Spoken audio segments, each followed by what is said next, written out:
ശബരിമലയിലേക്ക് മിൽമയുടെ വ്യാജ നെയ് കടത്തിവിട്ടത് പമ്പയിൽ പരിശോധനയില്ലാതെയെന്ന് സ്ഥിരീകരിച്ച ദേവസ്വം സെക്രട്ടറി. സന്നിധാനത്തേക്ക് എത്തിച്ച 1.5 ലക്ഷത്തിലേറെ ലിറ്റർ നെയ്യിൽ 6 ബാച്ചുകളിലെ സാമ്പിൾ മാത്രമാണ് പമ്പയിൽ ഫുഡ് സേഫ്റ്റി ഉദ്യോഗസ്ഥർ പരിശോധിച്ചത്. അതേസമയം ബോർഡ് ഉദ്യോഗസ്ഥരുടെ പങ്ക് അന്വേഷിക്കുമെന്ന് Thiruvithamkoor Devaswom board president K Jayakumar വ്യക്തമാക്കി.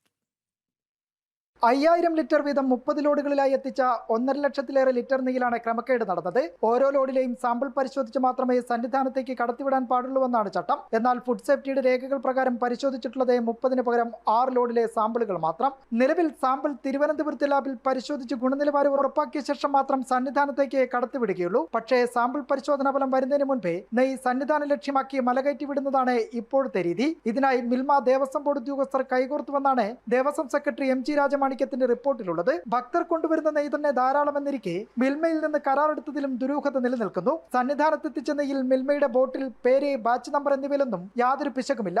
അതിനാൽ തന്നെ ജീവനക്കാരുടെ സഹായത്തോടെ കരാറുകാരൻ മിൽമയുടെ നെയ്യ്ക്ക് പകരം വ്യാജം നിറച്ചുവെന്ന കണ്ടെത്തലിൽ ഗുരുതര ക്രമക്കേട് തെളിയിക്കുകയാണ്. അന്വേഷണമുണ്ടായാൽ അതിനെ മറികടക്കാൻ സാമ്പിളിന് മാത്രം ഗുണനിലവാരമുള്ള നെയ്യ് നൽകും. അതിനുശേഷം മറ്റു ബോട്ടിലുകൾ ഉദ്യോഗസ്ഥ ഒത്താശയോടെ കടത്തിവിടുന്ന രീതിയാണെന്നും റിപ്പോർട്ടിൽ വ്യക്തമാക്കുന്നു. അതേസമയം ബോർഡ് ഉദ്യോഗസ്ഥർക്ക് പങ്കുണ്ടെങ്കിൽ അന്വേഷിക്കുമെന്ന് Thiruvithamkoor board president K Jayakumar വ്യക്തമാക്കി. നെയ്യ് വാങ്ങേണ്ടതില്ല പുറത്തുനിന്ന് എന്നൊരു തീരുമാനം ഈ പ്രശ്നങ്ങളൊക്കെ വരുന്നതിന് മുമ്പ് തന്നെ ഞങ്ങൾ തീരുമാനിച്ചു.